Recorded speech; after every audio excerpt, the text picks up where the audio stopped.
Welcome to Interfaith Views and Issues, a program designed towards establishing tolerance and better understanding among different faiths and cultures.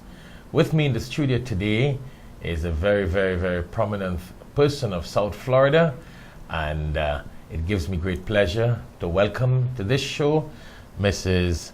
Sandy Cencebaugh. So how are you? I'm fine, thank you. Welcome. It's a pleasure to have you with us in Al-Hikmat studio. And I know you have a great background, and as the president or the new president of the Broward Interfaith Council, it really gives us pleasure to have you with us to share with our viewers a little bit of maybe the history of Broward Interfaith Council and some of the past events or programs they had, and your vision as the new president and what you hope to achieve in your term of office, if I would want to put it like that. Well, I thank you very much for having me here. I'm very honored to be here at Al-Hikmat, and looking forward to doing things that further your interests and further our interests in the Interfaith Council. Good. So, could you let our viewers know a little bit about the Interfaith, whatever you remember, this council? I understand that this council was founded by a former mayor of Hollywood. That's correct. What information you have on that? It was founded over a half a century ago. Interesting. By David Keating, who was then the mayor of Hollywood. And as a matter of fact, we have continued with the David Keating Award, which is given once a year to someone in the community who has furthered the mission of the Interfaith Council. And that mission is, and it's similar to your statement that you make at the beginning of your program. We seek to promote justice, understanding, and cooperation among persons of all faiths. And we strive to eliminate intergroup prejudices, which distort religious, business, social, and political relations. So now, the former mayor, who was the founder of this Interfaith Council, this award that is being given to someone yearly, does he have a fund, or did he leave a fund or something, or it was just something in the Constitution that someone will be awarded? No, they did not leave any funding for this, so we're pretty much on our own. We used to have a fundraiser called the Brotherhood Sisterhood Luncheon. Okay. And that was purposely to raise money to help fund this project, the David Keating Award. As a matter of fact, our last president, Jack Branford, the pastor of First UCC in Hollywood, he was a recipient of that award. And as I recall, perhaps before my time, before I joined the Interfaith Council, I believe you received it as well. Did you not? Yes. I had the privilege of receiving one of that. And interesting enough, I think I received that award in 2002. That sounds about right, because I wasn't a member yet. I joined. It's either 2001 or 2002, somewhere around there. Yeah. It's quite an honor, and we spend a great deal of time pondering over who should receive that award. So you should be honored that you. Thank that you very did much. Receive that. Thank you very much. It's a great pleasure indeed. What are some of the events the Interfaith Council had in the past that maybe you think would have created a great impact for the community? One of the events is the annual Thanksgiving celebration. And we hold that 1 week before the actual date of Thanksgiving in this country. It's always on a Thursday in November. And that event used to be more of an entertainment event. A lot of music from the different faith communities. Right. And we've kind of gotten away from that a little bit, and it has become a more service kind of an event. But I'd like to go back to the original idea because it was well received. And we would always draw from all the different faith communities. As a matter of fact, there was a piece of music, and I think you wrote it, Listen to the Children. Yeah. There were two young men that performed that song at the very first Thanksgiving event I attended, and I was so impressed by that because it made us realize that we all treat our children the same way. We all have the same worries because that song told us we must listen to our children. Our children have some very, very good ideas, and they're the wave of the future. We have to depend on them. So. Well, that brought back some writing skills in me. It has been about a year or two now I haven't written a new song, but maybe I should. Maybe Seen it, you remember more than I do. Maybe you should. That was a very nice. In fact, I got some friends who have sang some of the songs I wrote. One of my friends from London, and he has done many CDs and DVDs on these songs. As a matter of fact, there's a tape. Yeah. I have a copy of the tape with a lot of your pieces of music. Anyway. Yeah. But now that we talk about song, I mean, I know we went on to Interfaith Council, but I know you're a singer by yourself. Well, yes. And I've heard that I've heard you sing, and I've heard from your congregants that you are a great singer. I mean, it's not just I heard you. Well, I was a music singing. Major. I started out in Concord College in West Virginia, Athens, West Virginia, as a voice major. And my voice instructor at that time was hopeful that I was going to help him make his million because he felt I had this voice. And then I disappointed him because I started raising a family. And that took the place of the music career. So maybe I will have to invite you to our Mosque and Islamic Center to guide our girls on singing. Oh, that would be a lot of fun. I love to work because it doesn't matter whether it's Christian songs or Muslim songs. It's the art of using your voice and the whole technicality with it, right? Yes, and it's a God-given gift. It is a gift. Your voice is a gift. You know, in Islam, we were taught by the Prophet Muhammad, peace be upon him, that the voice of a person is a special gift from God because prophets were specifically blessed with a good voice because you needed that voice for message. And prophets brought the message of God. See the link? Yes, prophets, Moses and Jesus and Abraham and all these people, because the Quran, we believe they're all prophets and messengers of God. They were all blessed with a beautiful voice. And David was known for his voice. Oh, yes, David. Yes. Yeah, we all know about So, David, yes. In Islam, the Prophet, peace be upon him, says that the gift of a voice is a good sign from God because prophets had that gift. You know, it's funny because when I'm generally in my everyday life, I'm a very timid, laid back kind of person. You just put a mic in my hand and it's like something fills me. When you start singing? It's different when I start singing or doing public speaking. It's interesting. Very interesting. I never thought about that before. So I know we have been talking about the Interfaith Council, but could you tell our viewers a little more about yourself?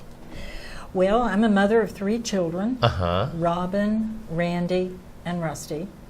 And of course, they're all grown. They're all adults now. Interesting. And I have a grandchild. Oh, very nice. And of course, I told you my education was interrupted by having children, all 3 of them. Then I went back to school when my youngest one was, I think he was 12. And I majored in accounting, and I completed my studies at FIU. I finished with a 3.85 grade point average. So do you have at your my own age. accounting firm or something? I do. I Interesting. used to have a public office, but it got too expensive during this downsizing, and so I moved. I work out of my home now, but I'm also a licensed minister with the. So you do accounts for people Yes, I do. privately? Yes, I do. I Also, do tax returns. We and need I to do some accounting. marketing for you in yeah, in that would be good. Al-Hikmat Television and Al-Hikmat magazine. That would be good. Being our guest and being the president of the Interfaith Council, have no fear, we'll run you a free ad on Al-Hikmat TV Oh, that'd be wonderful. and on the Al-Hikmat magazine, because it goes all over. And and a lot of Muslims have been asking me for people, like yourself in your profession, to do the accounts, etc., and with your experience. But interesting. We will get that commercial part later on. But tell me about your clergy service now. Well, I'm licensed with the United Church of Christ, and I'm attached to the church in Hollywood, First United Church of Christ in Hollywood. That's Pastor Branford's church. And I'm still in school. I'm a candidate in the master's program. Studying divinity. Masters of Divinity is my goal. One of these days I'll finish, and then I will be eligible So for presently, ordination. what do they call you in the church? A pastor? Pastor Sandy. You're not allowed to use the term reverend until you have completed the studies and you have been ordained. Okay, so right now you're called a pastor. I'm like a junior pastor. Okay, That's kind of what I am. And when you finish and earn that degree, you'll be called a reverend. Reverend. I'm also a member of the Pulpit Supply team for the UCC in the state of Florida. So I get invited all over to go preach. I've been to Port St. Lucie 3 times to do their sermons. It's called a pulpit? Pulpit Supply. Pulpit Supply. They put out a list once or twice a year of the people that are on the Pulpit Supply list, and then I get calls to go fill in for a vacationing pastor or someone who's ill. I enjoy that. Very interesting. I like that. I really like that system. And maybe in the Muslim community we need to develop something like that. Yeah. Because when an imam or the sheikh in the mosque who does the Friday sermon, people got to be looking all over the place to find someone. But I love the system you have. Just start a list of people that are eligible. Find out if they're willing to travel. And Good. Eligible Pulpit Supply. Yes. I like that. And that's a good message for viewers throughout the world, because so I should be calling you Pastor Sandy. You could. Yeah, well, that's it. So you're a very interesting person, and I'm sure viewers would really enjoy looking at this show and hearing your background and what you are doing. So what is going to happen, you know how time operates, it just goes as the clock ticks away. So we got to go on a short commercial break at this point in time. All right. And as soon as we get back, we'll get more into details of some of your upcoming events and plans as the president of the Broward Interfaith Council, what you intend to do, and how you intend to outreach to the community and people in the country and the world at large. All right? Very good. So, viewers, we have been talking to Pastor Sandy Cencebaugh, who is the president of the Broward Interfaith Council. And, of course, you are viewing Interfaith Views and Issues, a program designed towards establishing tolerance and better understanding among different faiths and cultures.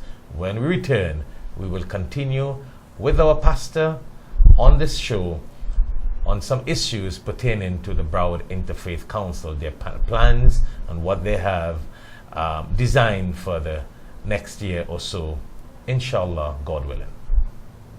Subhanallah. Tune in to Who's Who in America and in your community, hosted by Sister Naima Khan Ghani, with extraordinary guests every Sunday night at 8:30 p.m. on www.AL-HIKMATLIVE.com. Walla ilaha illallah. Walla ilaha illallah. Wallahu akbar. Wallahu akbar. Tune in for Friday Khutbah at 1:30 p.m., broadcasting live from Darul Uloom Institute, Pembroke Pines, Florida, on Al-Hikmat TV Online.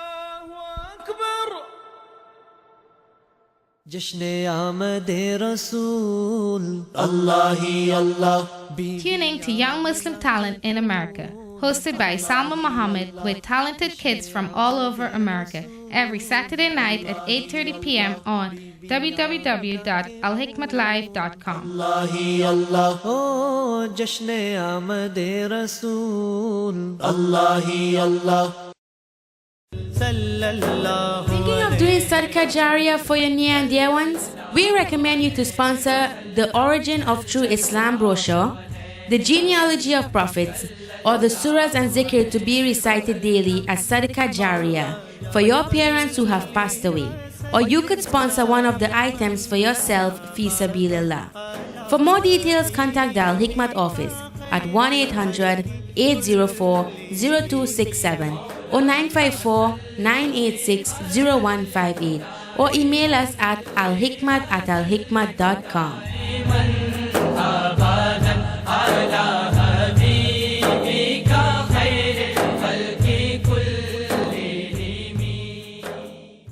Welcome back to Interfaith Views and Issues, a program designed towards establishing tolerance and better understanding among different faiths and cultures. With us in the studio, Pastor Sandy Cencebaugh, President of the Broward Interfaith Council in South Florida.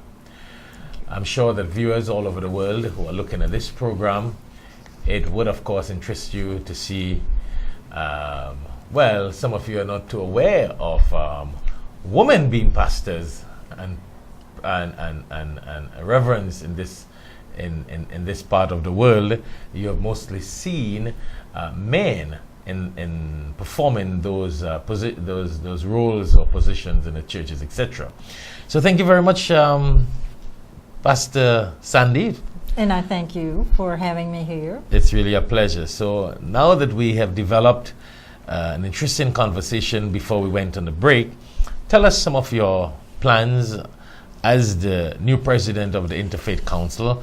Where do you guys intend to go, and what are some of the things you intend to do?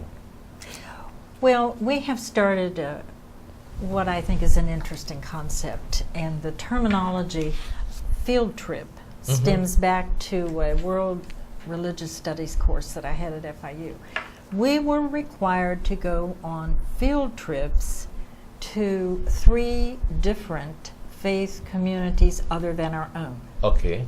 And that was part of our grade. And I thought to myself, why don't we apply this concept to the interfaith community in order to further understanding and the comfort level of people being in the presence of someone of another faith. So we feel that we have been to the Muslim faith community numerous times.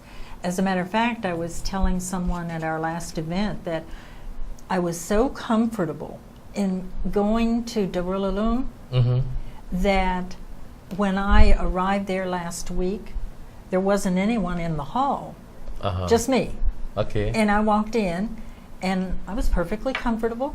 I just got the stuff out of my car, and I went in about my business, and it was my comfort level in walking into a Muslim faith community center is 100%.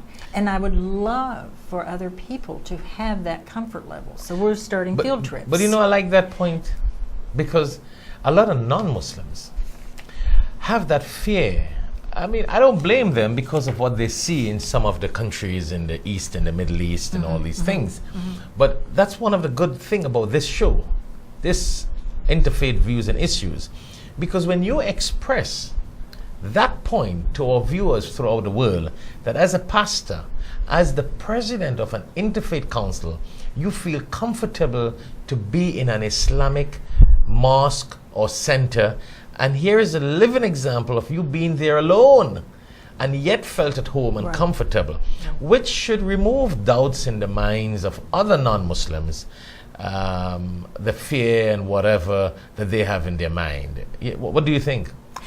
Well, that is our goal, to remove that level of discomfort. And as a matter of fact... and misunderstanding against Muslims and Islam, of course. Oh, absolutely, absolutely. As a matter of fact, when I was talking, I was doing my acceptance speech, very short. Anyway, the call to prayer came, and I remember looking at you. I wasn't sure if I was supposed to stop talking, but you motioned for me to continue on, and I was perfectly comfortable with that. I know, imagine you'd given a speech and you heard Allahu Akbar. Yeah. I mean, and when you listen to the media sometimes and you read on the newspaper, you hear people saying that when someone says Allahu Akbar, it means they're ready to kill. You know what I'm saying? I mean, after 9/11, let's be very realistic. Yes. All these kind of misconception have transpired out there. And here's a living example. You were given a speech, you heard Allahu Akbar, and you wanted a note of respect. Should I stop? Should I continue? Right. But there was no fear. That's the point. No, there was no fear. I wanted to be sure that I observed Excellent. whatever procedure is necessary. But, I would love that for everybody. And as a matter of fact, we're issuing an invitation to the Muslims, to the Jewish folks, to come to our Christmas Eve service. Okay. At UCC in Hollywood, which is a Protestant denomination. Good. And this is probably one of our most important services in the entire year. So this is a yearly program you have, of course. This is a yearly program. We have a candlelight service. Is it it's on the beautiful. It's on Eve Christmas of Christmas? Eve, Excellent. December the 24th. And we'll be sending more information out, but that's our next field trip. And the Rabbi Gideon Goldenholtz is going to extend a similar invitation for a field trip to a specific service at Temple Sinai, which is in Hollywood. Good. So it's our goal this year to increase the comfort level somehow of intermingling with people of other faith communities. Good. I like that. And that would really help a great deal with all this misunderstanding we have around in the world today. I can remember some years ago, women would walk down a sidewalk and they would see a black man on the same sidewalk. Well, the women would clutch their purse closely, and sometimes it would cross to the other side of the street because they were fearful. And that is what's been happening now with the Muslim community. We need to fix that. Yes. We need to improve that. Yeah, we need to get that. I mean, we do not deny the fact that there are radicals, extremists. I mean, and there are radicals and extremists in all faiths, in Judaism, Christianity. Yes. And in fact, I should correct that statement, not the faiths. It has nothing to do with the faith. Right. But people from these religious organizations who claim to belong to these religions, they have their shortcomings, their weaknesses, and they have misrepresented the name of their faith when they do wrong things. And that's exactly what happened to the Muslim organization, or the Muslim community, We have our own homegrown terrorists. Remember the building in Oklahoma? Oklahoma? Yeah, That was an American citizen who was just misguided and... Of course, you got so many criminals, so many, drug lords, so many murderers. Yeah. I mean, it has nothing to do with religion and no, God. it doesn't. It does not. And the people in that mosque, the building, Darul Uloom facility, we're fast learning that they're just like we are. Of course. Just like we are. Yeah, So We're also going to do a program for the ladies. Good. Tell me about that.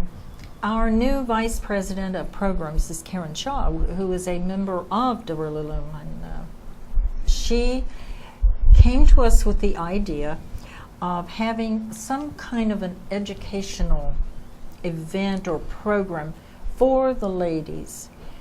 One issue is among the Christian community, they question the need or the reasons for covering the head and all of those issues, and there's a lot of misunderstanding about that. So we're going to have programs of that nature to help and invite people from all faith communities. To let people understand why Muslim women dress like that. And why they're so comfortable with doing it. Yeah, because a lot of people believe that when Muslim women dress like that, they're oppressed and they are under some sort of hardcore discomfort, etc. Right. But I've talked with Karen about it, and of all people in the world, she's definitely not downtrodden. Of course. She's just a very vital, vibrant, alive person, well educated. Yes, and being an American white herself, who have she converted and started, So that's only one of the issues we're going to cover with the ladies. Other questions that come up, we hope to cover them as well. But I have had an idea recently that I haven't even discussed with my board yet. Are we okay time-wise? Youth programs. I would love to see us have junior interfaith group or youth interfaith missions. It's still in the thought process, but if we can get the youth involved in interfaith activities, my goodness, they are an important resource that we really need to touch on and encourage. This new generation, they don't remember 9/11. Of course. But they do know a world that is filled with war and terrorism.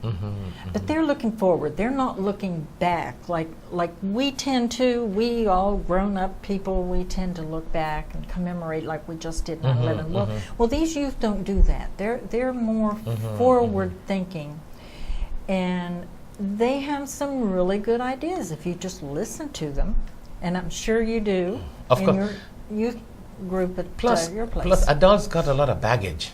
Yeah, we do. A lot of baggage. Yeah. And I think that keeps us back. The youth have a clean slate. Yes. So to speak. And if we can encourage our youth, the Christians, the Muslim, and the Jewish, and the other smaller denominations, to do things together outside of school. Now, they go to school, they are exposed to diversity issues there, but then they leave school and go home to their more closed environment. All of us have that. Yes.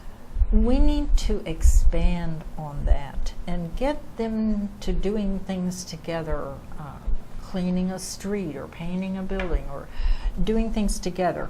Plus, another aspect of that I see will be very, very beneficial is the fact that youths are the leaders of tomorrow. Yes. They're going to be the doctors, the lawyers, the presidents, the congressmen, the senators. So if from a young age, you see the problems we have with politicians today. Politicians, what they do, I mean, not all of them, I mean, we got a lot of viewers here, but a lot of politicians use, and out of lack of knowledge, they criticize and they propel hate in a community so their party or someone else can get power. But in doing that, they damage a lot of people and a lot of people's reputation. But if our youths get involved in interfaith activities and they get to work with Jews and Christians and Hindus and everybody together, Muslims and everyone, when they become the politicians tomorrow, the leaders, the lecturers, the university lecturers, the doctors and the lawyers, there'll be such a bond and such a togetherness and unity that the problems that we have with some of our political leaders and social leaders, because of their baggage, I don't think we'll have that problem. What do you think? No, I think you're exactly right. As a matter of fact, I think our new executive committee in the Broward Interfaith Council, we have an advantage. We're all women. We have a Muslim woman, a Jewish woman, a Catholic woman, and a Protestant woman. Wow. And we have this bond that we've already started developing. And who would have ever thought that women from those 4 different groups would honestly be comfortable in looking at each other in love and calling each other sisters. And we do that. Interesting. I hope you guys don't make it a ladies interfaith council now. No, and throw all the men out. No, I'm just kidding. It just I'm happened. just kidding. It I'm just just happened that way. It just happened. Well, you know, Pastor Sandy, I don't know if this will be appropriate to ask you on the show, and I don't want to put you in a spot, but seeing that you have a major in singing, and seeing that you have such a wonderful voice, why not sing a few words for us? Just a few words. Anything that comes to your mind. Maybe the national anthem. Something about God Bless America. That might be interesting for viewers all over the world to see. I hope I didn't put you in a spot. But anything that comes to mind. You don't need anything. I go brain dead sometimes when I'm trying to remember words to songs. But well, maybe you could hum a lullaby. the song that we closed, if you'd be so kind as to join in with me, to God Bless America. The verse talks about entering these shores, and there's turmoil across the sea. But then we get into the God Bless America part, and it's God bless America. God bless America. Land that I love. Stand beside her and guide her through the night with the light from above. Wonderful, wonderful. God bless America. Wonderful. And you know, God has really blessed America. That's why America is such a successful and powerful country in the world. Yes. A lot of godly work takes place here, a lot of charity, a lot of social activities. And this country was built on religious tolerance. Of course, and religious freedom. Religious freedom, and we need to follow that up. And continue it. And you have been doing a wonderful work, and as usual, the clock has been ticking, and we're out of time. So I want to thank you very much, Pastor Sandy Cencebaugh, and President of the Interfaith Council, for being with us on this show. And feel free, and it will be a pleasure to have you again with us. We wish you all the best in your new agenda and activities. Thank you. And may God bless you. And you as well. Well, friends, well, viewers, you have been viewing Interfaith Views and Issues, a program designed towards establishing tolerance and better understanding among different faiths and cultures. Today with us in the show, of course, we had the privilege of having with us the new president of the Interfaith Council, or the Broward Interfaith Council of South Florida. And she's also a pastor and a singer, an accountant, a very professional and educated person. And we pray that God bless her and guides her, and may God bless us all and guide us and give us that understanding, tolerance, and better understanding among different faiths and cultures in the world. Do tune in for this program, same time next week on Al-Hikmat TV. Bye and Assalamu Alaikum. Thank you.